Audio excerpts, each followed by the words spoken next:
Bismillahirrahmanirrahim. Baik, Assalamualaikum warahmatullahi wabarakatuh. Halo teman-teman semua, perkenalkan nama saya Safina Alia Salim dengan NPM 0227221171, Prodi Akuntansi 4A, Universitas Hairun Ternate.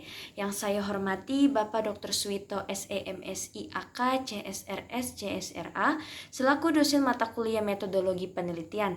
Dan pada video kali ini saya akan membahas apa itu etnografi dan review jurnal mengenai penelitian kualitatif dengan pendekatan etnografi. Jadi sebelum saya menyampaikan review jurnal dari etnografi, apakah teman-teman sudah mengetahui apa itu etnografi? Jadi, etnografi adalah salah satu metode kualitatif yang tertua dari riset sosial.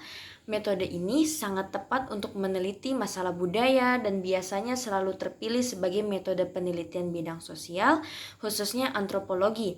Ada juga yang mengatakan bahwa etnografi adalah strategi penelitian kualitatif yang melibatkan kombinasi lapangan dan observasi yang berusaha untuk memahami fenomena budaya yang mencerminkan pengetahuan dan sistem makna yang membimbing kehidupan kelompok budaya, dan karya etnografi membutuhkan partisipasi jangka panjang intensif dan sering mendalam di masyarakat yang melibatkan subjek penelitian, yang biasanya melibatkan relokasi fisik atau istilahnya itu lapangan. Meskipun sering melibatkan belajar kelompok etnis atau budaya minoritas, etnografi tidak selalu terjadi. Idealnya, peneliti harus berusaha memiliki sedikit efek pada subjek penelitian yang tak terlihat dan mungkin terperangkap dalam masyarakat. Nah, jadi pada makalah ini akan menjelaskan latar belakang etnografi dengan pada penelitian kesehatan, khususnya keperawatan. Baik, apakah teman-teman sudah memahami apa itu etnografi? Jika belum memahaminya, bisa teman-teman komen di bawah video ya. Nah, selanjutnya saya akan mereview jurnal dengan menggunakan pendekatan etnografi. Pada jurnal yang akan saya review hari ini yaitu dengan jurnal etnografi sebagai metode pilihan dalam penelitian kualitatif di keperawatan yang dibuat oleh Setyowati. Dan pada jurnal ini menjelaskan bahwa keperawatan dikenal sebagai ilmu dan seni, di mana Florence Nightingale pada tahun 1969 menjelaskan tentang pentingnya kombinasi antara konsep perawatan dan praktik klinik. Dan dijelaskan juga bagaimana mengkombinasikan konsep prinsip ventilasi dan penghangatan lingkungan, kebisingan, nutrisi, kebersihan tempat tidur, cahaya, dan kebersihan dengan strategi keilmuan seperti observasi, pengumpulan data, dan analisa statistikal. Dan etnografi ini sebagai metode tertua dalam riset kualitatif sangat penting untuk penelitian-penelitian sosial yang mempunyai beberapa karakteristik, yaitu yang pertama, menggali atau meneliti fenomena sosial, yang kedua, data tidak terstruktur, yang ketiga, kasus atau sampel sedikit, yang keempat, dilakukannya analisis data dan interpretasi data tentang arti dari tindakan manusia atau human action yang dikemukakan oleh Atkinson and Hammersley tahun 1994. Dan juga etnografi juga merupakan pendekatan kualitatif riset populer yang berfokus pada kultur atau budaya. Selain sangat penting dalam penelitian antropologi, maka etnografi juga sesuai untuk penelitian keperawatan karena keperawatan berhubungan dengan manusia dan kulturnya.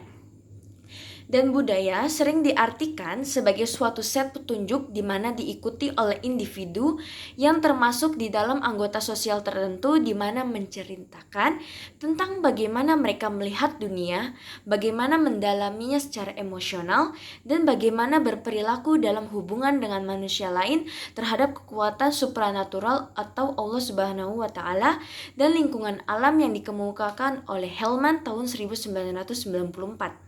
Dan fokus utama dari etnografi ini adalah pekerjaan untuk mendeskripsikan budaya dan untuk memahami jalan hidup lain serta hidup dari orang lain, yaitu yang dikemukakan oleh Spartley tahun 1980. Dan juga etnografi mencari penjelasan baik aspek eksplisit budaya yang bagaimana semua anggota menyadari dan menerima dan elemen lainnya yang di luar dari kesadaran.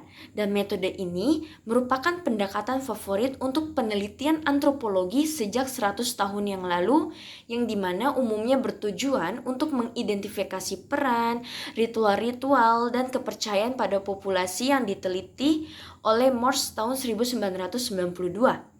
Dan pada akhir ini, etnografi sudah mulai digumamkan sebagai metode penelitian pada bidang pendidikan khususnya kesehatan dan lain-lain, dikemukakan oleh Atkinson dan Hammersley tahun 1994. Dan hasil dari interaksi etnografi adalah perpindahan ide-ide secara bebas dan saling bertukar informasi dan bentuk etnografi menurut Muke tahun 1994 ada 4 jenis, yaitu yang pertama, etnografi klasik meliputi penjelasan perilaku dan demonstrasi mengapa dan dalam keadaan apa mereka berperilaku, waktu di lapangan, observasi secara terus-menerus, alasan perilaku, dan menjelaskan segala sesuatu tentang budaya. Yang kedua, etnografi sistematis yang lebih mendeskripsikan struktur dari budaya daripada mendeskripsikan tentang seseorang dan sosial interaksinya, emosi dan materinya. Dan tipe yang ini melihat struktur budaya tentang bagaimana mengatur jalan hidup dari kelompok yang diteliti. Selanjutnya yang ketiga, etnografi interpretif atau hermetik etnografi adalah untuk menentukan arti dari interaksi sosial yang diamati, mempelajari budaya melalui analisa inferensial dan implikasi perilaku yang diketemukan. Dan yang keempat, kritikal etnografi yang dilakukan untuk mengkritik teori, peneliti, dan anggota dari budaya untuk kemudian bersama-sama membuat skema kultural. Dan ahli lain seperti Sarantokos tahun 1993 membagi jenis etnografi secara lebih sederhana menjadi yang pertama deskriptif atau konvensional etnografi, yaitu deskripsi tentang budaya atau kelompok lain melalui analisa, pola yang tidak ditutupi, tipologi, dan kategorisasi. Yang kedua, critical etnografi bertujuan untuk mempelajari faktor sosial yang makro, misalnya kekuasaan, dan mempelajari hal yang umum dan asumsi agenda yang tersimpan. Dan ada 2 dasar yang dapat dipakai dalam mengumpulkan data etnografi, yaitu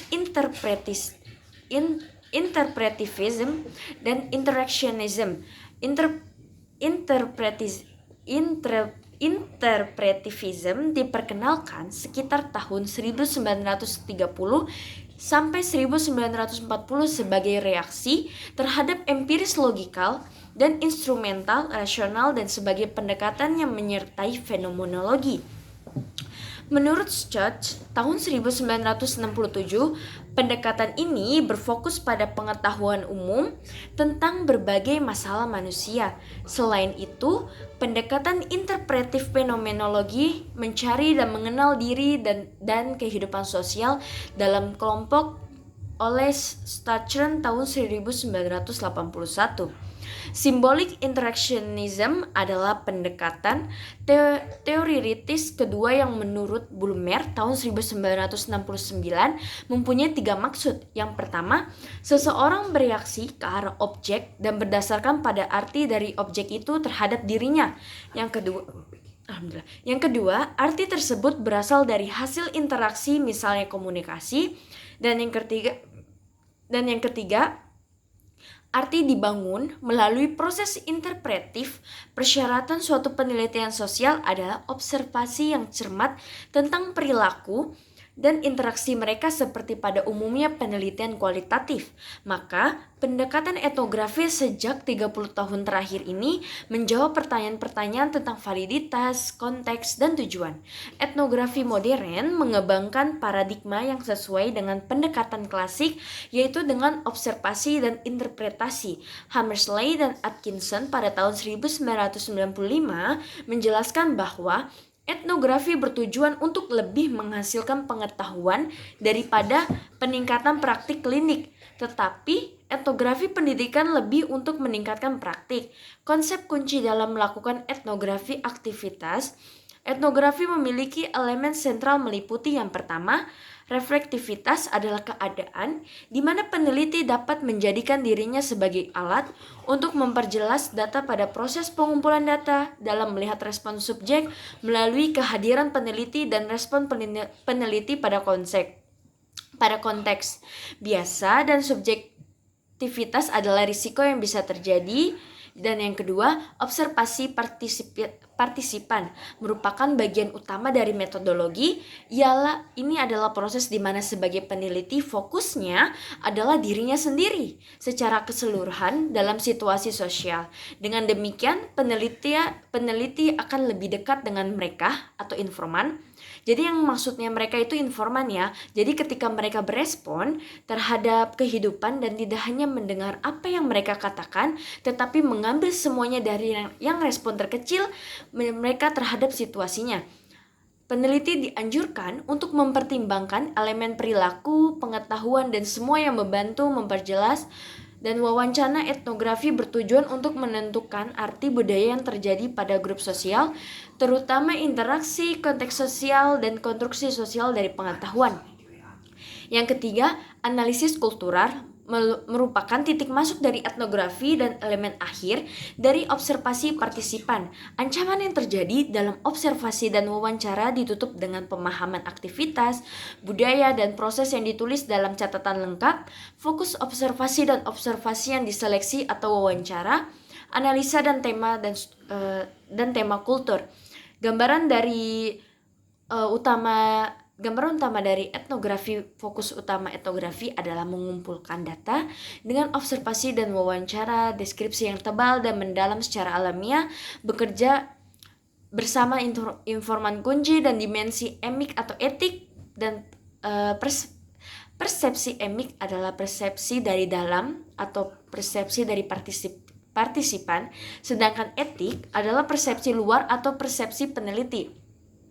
Jadi emik dan etik ini diperlakukan untuk bisa memahami perilaku. Nah, jadi teman-teman nih bisa membedakan maksud dari persepsi emik ataupun persepsi etik. Jadi kalau persepsi emik ini persepsi dari partisipan, sedangkan persepsi etik itu adalah persepsi dari peneliti. Yang selanjutnya ialah, jadi pada dasarnya penelitian etnografi mempunyai karakteristik yang dimana peneliti sebagai instrumen, peneliti dilakukan di lapangan, koleksi data dilakukan bersama dengan analisa data. Selain itu, penelitian etnografi berfokus pada budaya dan akhirnya sering terjadi ketegangan antara peneliti sebagai peneliti dan peneliti sebagai anggota budaya. Jadi etnografi dalam pelayanan kesehatan dan keperawatan banyak dilakukan dengan tujuan menggali persepsi kultural dari orang yang mengalami sakit dan juga kultur dari pemberi pelayanan kesehatan. Nah, jadi sekian pembahasan yang telah saya sampaikan. Semoga teman-teman dapat memahami apa yang telah saya sampaikan. Jika masih belum memahami, silakan teman-teman tanya di bawah. Baik, akhir kata jangan lupa komen, like, dan subscribe. Wassalamualaikum warahmatullahi wabarakatuh.